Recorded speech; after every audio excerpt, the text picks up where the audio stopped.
hit the wrong button there. So we did find out that strontium hydroxide is soluble. So we dissociate this one again into strontium 2 plus ions in solution and hydroxide ions in solution.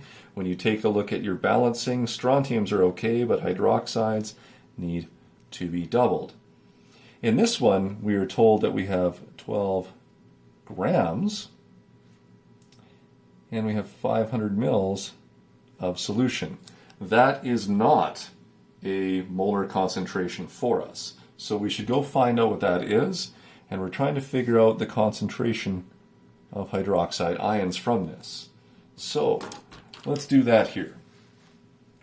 All right, I know that concentration is the amount of solute over the amount of solvent. So there is 12.0 grams of strontium hydroxide. I want it in liters, so I'll just put 0.500 liters of solution.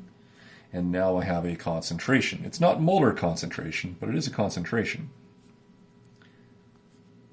I'll need to figure out the molar mass of strontium hydroxide to convert my grams to moles. And when I do that, I add up my 1 strontium, my 2 oxygens, and my 2 hydrogens to get 121.64 grams per mole. Grams now go. All right, so now I have this. When you take a look at it, you are in moles per liter, being that this is just a dissociation in the constant volume of solution. I can go straight to my mole ratio. And you'll notice that strontium hydroxide would have to go on the bottom to cancel. So now I'm using my species, and I'm looking for hydroxide ions. Well, the ratio there is 2 parts hydroxide ion for 1 part salt. It goes, and now I have my mole per liter concentration of hydroxide ions. Run it through your calculator and you get 0.1973 moles per liter with a 3-digit limit. That is, whoops, sorry, I wrote down the wrong number. That is 0.395 moles per liter, and that would be your rounded 3-digit answer. Okay, I'd like you guys to try the other 2 on your own. They are very similar. All right, you're just doing your unit calculations and conversions to get them. So take a look at number 3. Try that one on your own. If you're doing it correctly, it is 0.256 moles per liter. We'll do number 4 together really quickly. All right, that one is just taking a look at figuring out the amount of mass required to prepare a solution. All right, so calculate the mass of sodium sulfide required to make a solution in which the sodium ion concentration is 0.1, and you have a 100 ml volume. For that, we need to take a look at our equation, Na2S.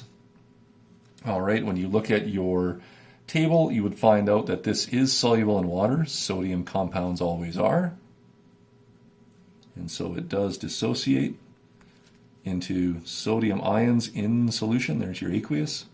And a sulfide 2- ion in solution.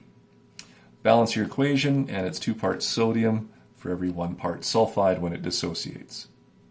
Now we put in our information. We know that we have a 0.10 mole per liter concentration, and we have a 100 ml solution.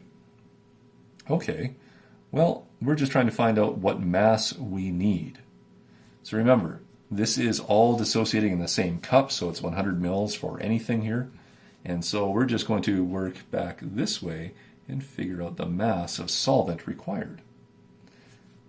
Good starting point again would be my molar concentration. That has chemical amount within it. It's 0.10 moles of Na plus per liter. Now for this, I can use, since I'm in moles per liter, I can use my mole fraction to figure out the moles per liter of this, and then I just have to cancel out liters and convert moles to grams. So if I look at my mole fraction here, there's Na plus, there's Na2S, and you can see it's 1 part Na2S for every 2 parts sodium. Now you have moles over liters for your solute. Fantastic, you knew how much, what concentration you're going to have. Now I just need to cancel out my liters, and I have a volume that is applicable to all, 0.100 liters, that's 100 mils. And now I just have moles of Na2S.